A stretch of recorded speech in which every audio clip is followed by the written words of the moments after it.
media buying worth it in 2024? Turning gaming trials into triumphs.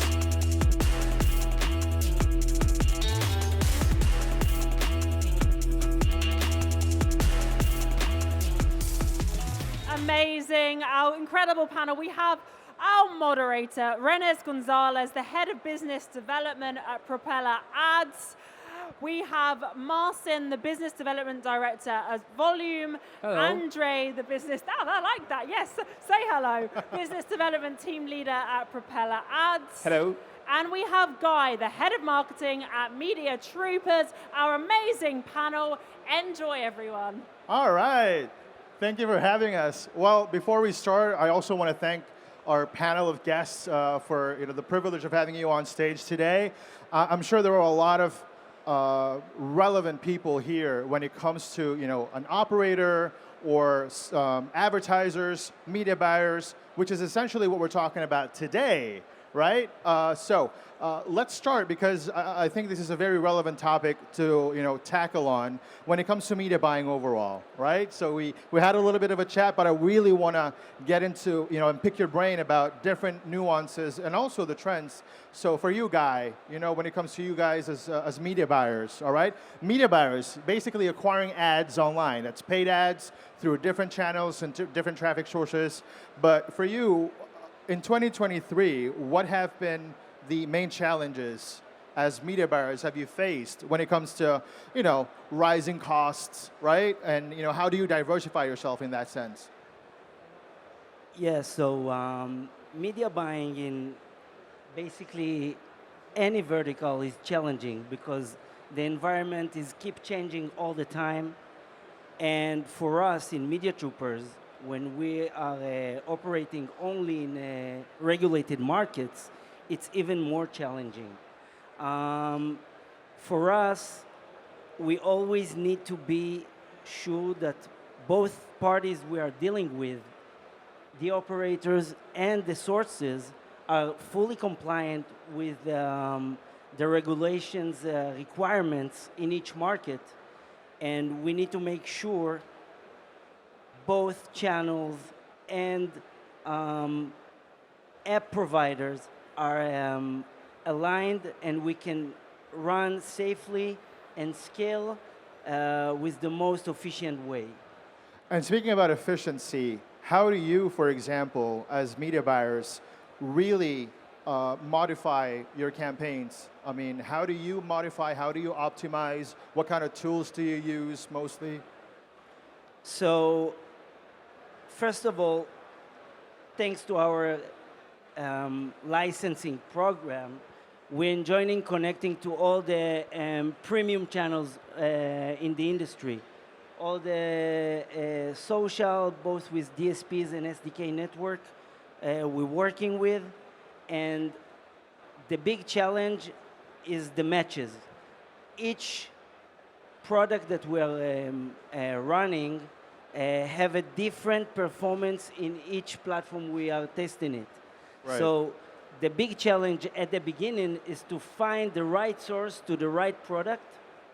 Again, it needs to be compliant with the license requirements each state and each market. Having said that, we need to remember that sometimes the investment of regulation is starting to pay itself like after a year or two. But still our main focus is to keep extending with our license program in order to be more relevant and basically to gain the reputation of the product that we're promoting. And in terms of reputation, for sure, working with multiple brands, predominantly it's all about tracking, it's all about the data part of things. Now, Marcin, with you, for example, Exactly. What is your equation? I mean, how do you guys actually help media buyers in this case? Exactly. So that's the point, as you mentioned, Guy, that there are multiple products, different verticals, so not only gaming vertical for some projects, or if it's gaming vertical only, it might be multiple geos, so a lot of endpoints, many different products, A/B testing, plus multiple sources. Whereas in SEO affiliation, usually it's one product, a comparison site. In media buying, with one website, one account, one traffic provider, it would not work. So you need to test, and the industry is very dynamic.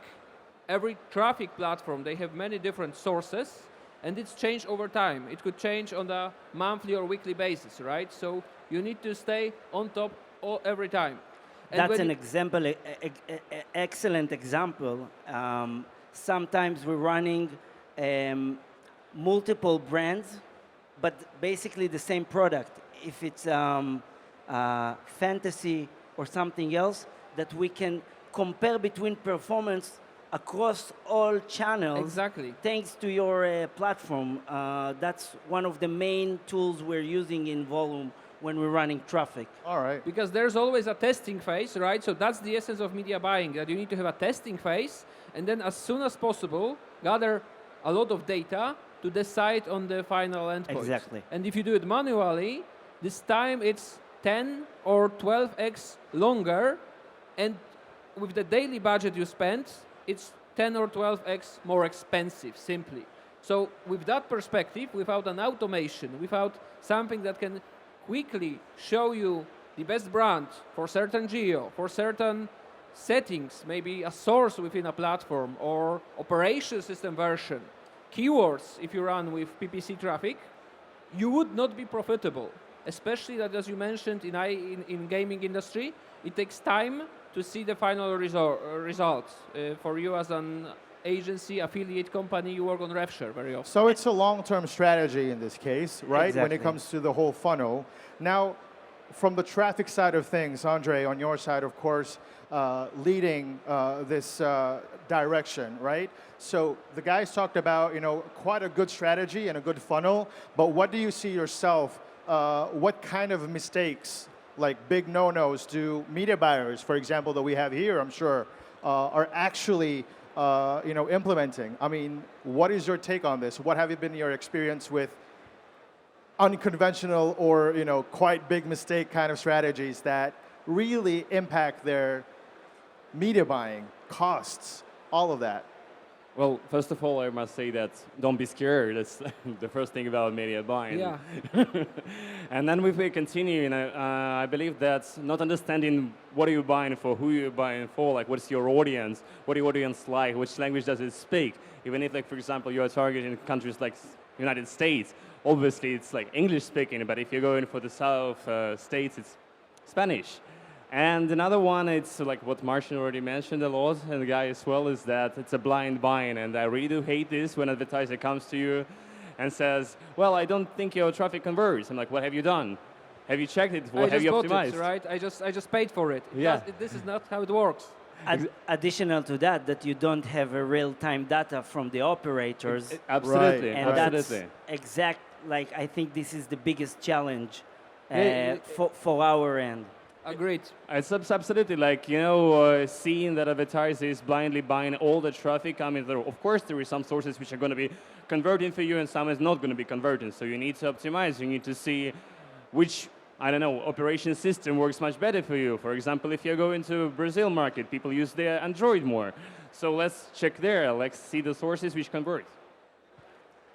I think, Renz, the big challenge here is not only to find the right matches between the sources and where they can convert.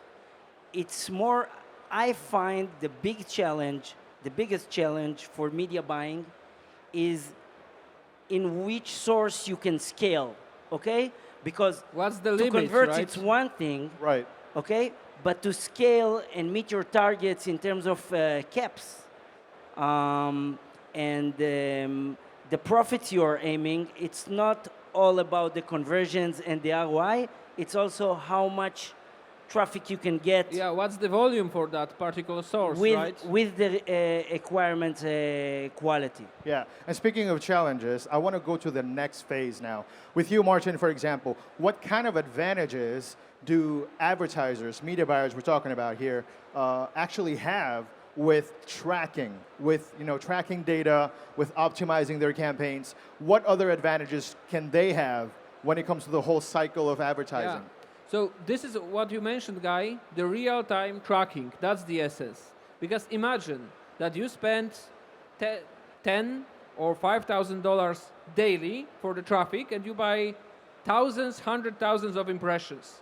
And out of that, when you check, in case of affiliate, when you check your operator affiliate program, you see some FTDs. But you have no idea which of these impressions, what targeting makes it successful. So you cannot narrow down. You might do it maybe manually, selecting some placements or some random guess-based gut feeling traffic, but it's not scalable at all. And you still spend this $5,000 or $10,000 daily. So it means you need to have much more return on investment from the rev share or from simple FTDs. So that's the essence, real-time tracking, which cuts down the testing budgets, and it all comes down to ROI. So as soon as you can get some hints on the profitable sources, this is the only way how to do it. It's much different than SEO affiliation. The right match is when you find a situation, when you feel and see by numbers that you manage to bring the added value that the user is looking for. So sometimes the same product need to be tested with different creatives. Right. Sometimes you need to identify what are the measurements that can predict the success with some products in specific states that you can feel comfortable to push. Exactly. So it's linear, right? It's not that you just set up a campaign and pray for the results, but you need to be very proactive with multiple different A/B testing options. And as much as you can automate it and shorten the period for gathering the data, it brings the results. That's actually another thing, and what Guy mentioned is that the creatives, I mean, don't do lousy creatives. Be a little bit more, creative. When you're looking for targeting Asian gears, there is some sparkle maybe included there. Maybe for European conservative markets, also be more conservative. That's so much simple, and people just don't understand it, wasting the budget without, again, the tracking, without creativity, and that's what we encourage them to do. Now, Guy, I mean, for sure, when it comes to operators, gaming operators, there's a lot of talk, and it's obviously the trend with, wanting to do affiliation, CPAs and rev shares. But what actually separates a brand that does media buying as well?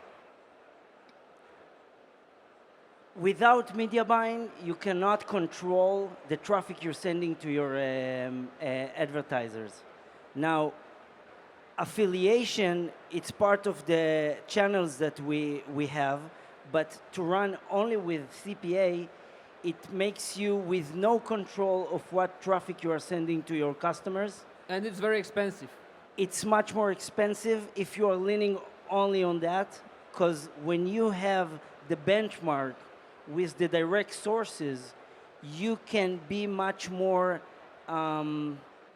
controlling the way you are optimizing. You're split between channels, because even if you have a good channel that provides you a very nice amount of conversions, you don't want to lean on one source. And that's one of the things that we're trying to always aim for, to have at least 3-4 different channels that we manage to convert with same products. Because it may change in time, right? So the channels change, and this industry is very dynamic. The options PropellerAds affords us, targeting not only for states, but also for specific cities, for example, or to build whitelisting campaigns with the convertible sources while controlling the bids for each source. That's the situation allows us to optimize and meet the potential with each product. Now, Marcin, when it comes to tracking in this case, because we're talking about media buying and optimization, and in this case, what Guy mentioned is more intricacies in-depth, narrow targetings, right? But what do you see on your side? Because, I mean, you are working with different traffic sources, right? And you see your media buyers. What kind of trends do you see on your side when it comes to tracking? And what are we going to be able to see in let's say in Q2, Q3? Yeah, so it's interesting that in the gaming industry, the awareness of paid media, not only programmatic, it might be also social and search, but when we speak about programmatic traffic, it's still relatively unknown, but the awareness of that, it's becoming more present, which means the sources, they also focus more on getting better publishers within them, so there's more inventory. The cost of the traffic rises a little bit, but especially if there are projects which are seasonal, like there's a tournament in, let's say, Brazil or India, or a cricket tournament, seasonality, then with media buying, I believe, for instance, we expect in India to have in Q2 a huge amount of traffic and bidding. So this is an opportunity for everyone who would like to scale it. And I think this is very important to mention that with the gaming media buying opportunity on programmatic, it's very scalable. So that's a huge advantage on that. I think a lot of operators, advertisers are still quite reliant on, affiliates, right? But we see a more diversification the past couple of years, not just when it comes to affiliates, but also influencer marketing. SEO is quite booming for them and all of that. But Andrei, on your side, what is trending? What kind of traffic sources, for example, right? What kind of traffic types do you see or media buyers utilizing more and more? Yeah, even like talking today to different companies, I see that there is a tendency of diversifying your channels. And I like that I don't hear that only I hear Facebook or Google as one sources, but I hear that advertisers are really going to something new. And we already mentioned here that there is some programmatic going on, that for some countries, like for example, again, I will mention Brazil, where users use Android a lot and everything is happening there. There are some formats like push notifications, which is almost like native format there. Another thing worth mentioning, I see that companies have started more and more doing this, is not only performance-based campaigns, but brand awareness, where... That's a good point. So which is relevant for new brands, I assume, right? It's not necessarily. I would say new brands don't have so much money in the beginnings. And Branding is coming with a huge budget. yes. Sometimes it's more mutual brands. But then with a proper, at least in our case, we have a project which started only on programmatic, but they built branding on top. So simply they added more KPIs for their internal measurements, not only focused on signups and FTDs, but also on the impressions and targeting where their impressions are and what sources. I can say that this year we just started with a new, not the new brand, but with a brand, and they are focusing fully on brand awareness, and it's really exciting for me, and maybe a little bit even strange to hear, not strange, but exciting again, I would say, to hear that they're going for like New Zealand, Australia markets, and they have a huge budgets there. It's like almost 6 digits budgets, and we're asking, how are you doing? How was the performance? You're not optimizing that much. Let's maybe focus a bit on optimization. And like, it's so much traffic coming from you that we see so many organic like registrations going on there. Yeah, because you can simply, with real-time data, you can see what's happening, right? So to measure the impressions central regions, and then the conversions, where are they from in your sign-up form, right? So it's still scalable and measurable. And I think the main takeaway here is diversification from all of your feedback and all of your comments, and also from previous panelists, right? It's really about diversification. And in this case, with media buying, we do support, testing different types of traffic, A/B testing, as you guys mentioned. So one final question to each of you, and also for the audience to, pick their brains a little bit. What kind of verticals do you see or predict, in this case, that will be trending and we'll be seeing more and more in 2024 going to 2025, Guy? So according to the US market, we need to remember that we are in an election year. So not expected to see lots of dramatic changes during the upcoming year. We do have, in a couple of weeks, launch in new state, North Carolina. Beside that, during 2023, we saw a very nice development in fantasy games apps. Okay. Yeah, we see these products keep growing and growing and become more dominant for us as well. And of course, basically, for us, each app that requires high engagement from the users, we can capable to find the right channel for it. Marcin? I would answer in terms of geos. So for the gaming industry, what we observe is a huge demand, and also from the demands comes the supply for Africa and for other emerging markets, Brazil and LATAM. So this is, if I would say, where would be the more focus for new advertisers and also new projects in terms of media buying, so a huge inventory, this would be these markets, Africa and LATAM, especially Brazil. And Andrei, what do you think of this? Well, I think Guy and Marcin said quite a lot about that. I would like to mention a really important thing is that read the news, and look at the seasonality factors, because there is a sports season, go for the sports-related verticals. If it's autumn, maybe e-commerce. There is a Black Friday, there is a Cyber Monday, there is 11/11, 9/9, 10/10. So really focus on these small things, because we already mentioned that it's election year, and there is going to be a lot of interesting things with it, like evergreen vertical, which is lead generation. And really, yeah, that's pretty much it, I think. We're out of time, but I'm sure a lot of people here have a lot of questions for each of you. Let's give a really great round of applause for our panelists, everyone, with all of the insights. Thank you very much. Thank you for having the time to really share valuable information about media buying, because it's a whole circle, it's a whole ecosystem of how you can diversify and how you can buy traffic more efficient, right? And in this case, higher ROI. Opportunities, that's the key takeaway, I believe. Exactly. Opportunities, and if I need to give one tip, is communication. When I see an account, a channel that I feel that we don't meet the potential, my first question to my team is, how is the relationship with the other side? Because once... The data. Yes. And once you can share knowledge, you can communicate properly, the results are coming. And let's conclude with that. Thank you, everybody. Thank you for having the Thank you time for to your join us. time. Thank you very much. Thank you, Renz. Thank you, guys.